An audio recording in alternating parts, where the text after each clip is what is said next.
اس کے گلے میں جکڑی ہوتی ہے کہ یہ جو خرد ہے، یہ جو عقل ہے، زمان و مکان کی ایک زناری بن گئی ہے کہ بندہ اس دنیا سے نکل نہیں رہا کہ بس یہی دنیا یہی زمانہ ہے۔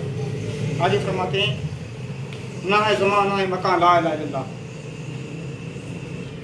کوئی بھی زمانہ ہمیشہ کے لیے نہیں رہتا اور کوئی بھی مکان ہمیشہ کے لیے نہیں رہتا، ساری چیزیں فنا ہو جاتی ہیں، ختم ہو جاتی ہیں، لیکن اللہ کی محبت، آخر صاحب وسلم کی محبت بقا رہتی ہے، کیونکہ اللہ رب العزت کی جو ذات ہے وہ لامحدود ہے۔ اللہ تعالیٰ ہر جگہ ہوتے ہیں، لامحدود ہے۔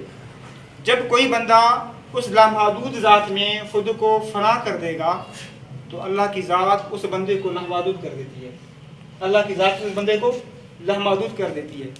پھر بندے پر زمین و آسمان کے بھید آشکار ہو جاتے ہیں، مشرق بھی آشکار ہو جاتی ہے، مغرب بھی آشکار ہو جاتی ہے، شمال و جنوب بھی آشکار ہو جاتے ہیں۔ آپ دیکھتے ہیں ایک بندہ ہوتا ہے، ایک عارف باللہ، ایک ولی ہوتا ہے، پھر مدارج ہوتے ہیں، کوئی غوث ہوتا ہے، کوئی قطب ہوتا ہے، اور کوئی اوتاد ہوتا ہے، اور کوئی ابدار ہوتا ہے، تو کوئی مجذوب ہوتا ہے۔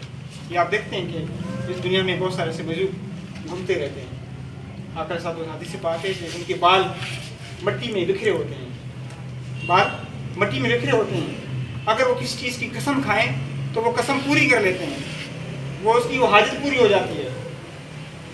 تو ایسے جو مجذوب لوگ ہوتے ہیں، پھر کیا ہوتا ہے، جو اللہ کی ذات میں خود کو فنا کر دیتا ہے، لامحدود ذات میں خود کو فنا کر دیتا ہے، اللہ بھی اس کو لامحدود بنا دیتا ہے۔ پھر یہ عام بندوں کی تو بات نہیں ہے، جو نفس کے پجاری بندے ہوں، اس دنیا میں رہتے ہوں اور نفسانی خواہشات میں مبتلا ہوں، تو ان پر تو راز اشکار نہیں ہوں گے۔ راز تب اشکار ہوتے ہیں جب بندہ اپنے پردے ہٹا دیتا ہے، غفلت کے پردے ہٹا دیتا ہے۔ جیسے اقبال فرماتے ہیں کہ ساکیہ اٹھا پردہ اس راز سے، لڑا دے مملے کو شہباز سے۔ آپ دیکھیں جیسے مملہ ایک پرندہ ہے، مملہ ایک پرندہ ہے، شہباز بھی ایک پرندہ ہے۔ مملہ کیا ہوتا ہے، جو حرام کھاتا ہے، رزق حرام پر کل تکیہ کر کے زمین پر بیٹھا رہتا ہے، تھوڑا اڑنے کی کوشش کرتا ہے پھر گر جاتا ہے، کیونکہ اس کے پیٹ میں رزق حرام ہے، رزق حرام سے اس کا پیٹ بھرا ہوا ہے، وہ سارا دن حرام کی تلاش میں رہتا ہے، وہ حرام ہی کھاتا رہتا ہے، اس لیے وہ پرواز نہیں کر پاتا۔ پھر اسی طرح ایک شہباز پرندہ ہے، وہ پروازوں پر، آسمان کی چوٹیوں پر اڑتا رہتا ہے اور 40 دن تک آسمانوں میں سیر و سفر کرتا ہے، حتیٰ کہ 2-3 مہینے گزر جاتے ہیں، لیکن اپنا شکار خود کر دکھا دیتا ہے، کسی کا مرا ہوا نہیں کھاتا، اس کے اندر رزق حلال کی کنسیپٹ ہے، رزق حلال پر کل تکیہ کر کے جو ہے سیر و سفر کرتا رہتا ہے، تو اسی لیے بلند پروازی رکھتا ہے۔ تو لڑا دے مملے کو شہباز سے۔ اب یہ کیا ہے، اب اس سے مراد جو حکیم الامت ڈاکٹر علامہ اقبال رحمۃ اللہ دیتے ہیں، یہ جو روح ہے، یہ جو روح زمین پر ہے، ہمارے اس بند پنجرے میں، جسم میں جو پڑی ہوئی ہے، اس روح کو لڑا دے، یعنی مملے کو لڑا دے شہباز سے، یعنی عالم لاہور سے اس کو لڑا دے۔ یہاں یہ روح پرواز کرتے، ترقیاں کرتے کرتے اللہ تعالیٰ سے کلام کرے، اللہ تعالیٰ سے باتیں کرے۔ ڈاکٹر علامہ اقبال رحمۃ اللہ علیہ، آپ عالم تصور میں، عالم بیداری میں بیٹھتے تھے، حالت بیداری میں، جیسے آپ اور ہم بیٹھے ہیں، وہ آکر صاحب وسلم کی زیارت کرتے تھے حالت بیداری میں۔ یہ کیا ہے، ہر بات کچھ تو ہے نا اس کے پیچھے کوئی راز ہے، کوئی بھید ہے نا، ایسا تو نہیں ہے۔ یہ جو روح ہے، اس روح کو بندہ تر و تازہ رکھے اللہ کے ذکر میں، آقا صاحب وسلم کی محبت کے ذکر میں، اچھے کام میں، عبادات میں، تب جا کر یہ روح خوشی مسرت کر جو ہے حاصل کرتی ہے، تب جا کر یہ پرواز کرتی ہے۔ لیکن اگر یہ روح دبی پڑی ہو تو بندہ پرواز نہیں کر پاتا، پھر ہزاروں پریشانیاں آ جاتی ہیں، پریشانیاں آ جاتی ہیں، پھر بندہ اس دنیا میں رہتے ہوئے پریشانیوں سے نکل نہیں پاتا۔ تو بندہ اپنے روح کو ارتقائی مرحلے میں دیتا ہے تو پھر اس کے اندر ایک خودی بیدار ہوتی ہے، اس کے اندر ایک ایمانی قوت جو ہے مستحکم مضبوط ہوتی ہے، پھر وہ ظلم کے خلاف نکلتا بھی ہے۔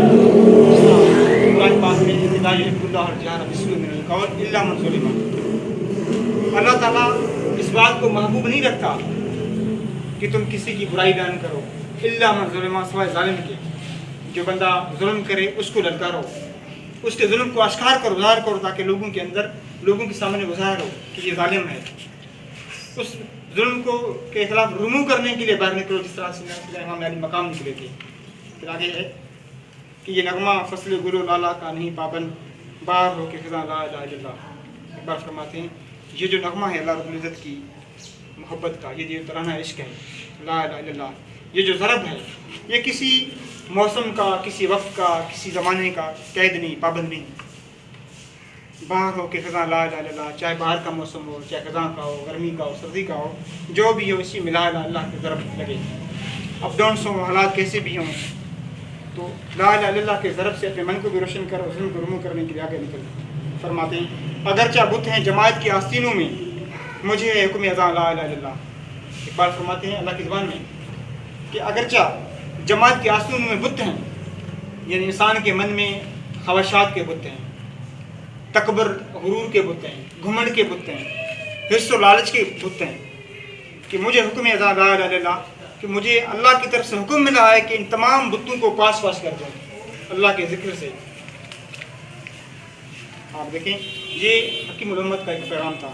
آپ فرماتے ہیں کہ نکل کر خانقاہوں سے ادا کر رسم شبیری۔ اگر آج جو اپنے خانقاہوں میں، اپنے گھروں میں، خانقاہ گھروں کو بھی کہتے ہیں، اور بزرگان دین کی جو خانقاہیں ہوتی ہیں جہاں وہ رشد و ہدایت دیتے ہیں، اقبال فرماتے ہیں کہ اس سے بھی نکلا، میدان میں نکلا، خالی اگر رشد و ہدایت ایسے نصیحتیں چلتی رہیں گی، واضح و تقریر سے بھی کچھ نہیں ہوتا۔ عملی کام جو ہے، اسٹرگل ہو، جد و جہد ہو، اس کو حقیقی معنوں میں لیا جائے، تب جا کر ایک تبدیلی آتی ہے، تب جا کر معاشرے میں امن و سلامتی جو ہے آتی ہے۔ فرماتے ہیں اٹھ اثر نو حالات بدل ڈال، کہہ رہا ہے اٹھ اثر نو حالات بدل ڈال۔ اگر حالات بگڑ گئے ہیں، اس حالات کو بنانے کے لیے، سنوارنے کے لیے اپنے میدان میں نکل آؤ، اور تدبیر سے تقدیر کے شب و روز بدل ڈال۔ تدبیر کہتے ہیں سوچ و بچار کو، اسٹرگل کو، حکمت عملی کو۔ تدبیر سے تقدیر کے شب و روز بدل ڈال، جو تقدیر بگڑ گئی ہے اس شب و روز کو بدل ڈال۔ نکل کے چھوڑا میدان تسبیح مسلح، یہ تسبیح اور مسلح کو کچھ لمحوں کے لیے، کچھ دنوں کے لیے چھوڑا۔ پھر فرماتے ہیں چند روز کے لیے رسم عبادات بدل ڈال۔ اب یہاں سے دیکھیں ایک اعلیٰ پیغام آ رہا ہے۔ جس طرح آقا علیہ السلام ظلم کے خلاف آپ نکلے تھے، 27 غزوات آقا علیہ السلام 27 غزوات میں شامل ہوئے، پروٹیسٹ کی۔ یہ آقا علیہ السلام کی حکمت عملی تھی، سیاسی حکمت و بصیرت تھی۔ آقا علیہ السلام ایمانیات و عبادات، تمام ارکان اسلام پر بھی آپ کامل ٹھہرے ہوئے تھے۔ عبادات بھی تھی، ریاضتیں بھی تھیں، لیکن ساتھ ساتھ آپ نے معاشرتی پہلوؤں کو بھی اجاگر کیا۔ جہاں ظلم تھا، جہاں معاشرے میں بگاڑ تھا، تو آپ نے ظلم کے خلاف آپ نکلے، پروٹیسٹ کیا، احتجاج کیا اور ان کو ڈیفینس کیا۔ وہ ایک پرامن معاشرہ آقا علیہ السلام نے مستحکم بنایا۔ جس طرح دیکھیں پہلی جو ریاست مدینہ کی جو تشکیل تھی وہ سیاسی حکمت و بصیرت پر تھی۔ آقا علیہ السلام نے جو فرسٹ اسٹیٹ جب قائم کی ریاست مدینہ، تو اس میں بڑے بڑے یہودی ظالم رہتے تھے، تھوڑی تھوڑی باتوں پر لڑتے جھگڑتے، اور بالکل بلڈ شیڈنگ یعنی خون خرابہ کا ماحول تھا۔ آقا علیہ السلام نے بنو قینقاع کو، بنو نذیر کو، بنو خزرج کو، بنو اوس کو اور خیبر کے یہودیوں کو ایک پلیٹ فارم پر کھڑا کر کے ایک پرامن معاہدہ آپ نے قائم کر کے ایک میثاق مدینہ کے نام سے، تو آپ نے اس معاشرے کو اتنا اسٹرانگ مستحکم کیا کہ آپ نے پہلی ریاست مدینہ تشکیل کی۔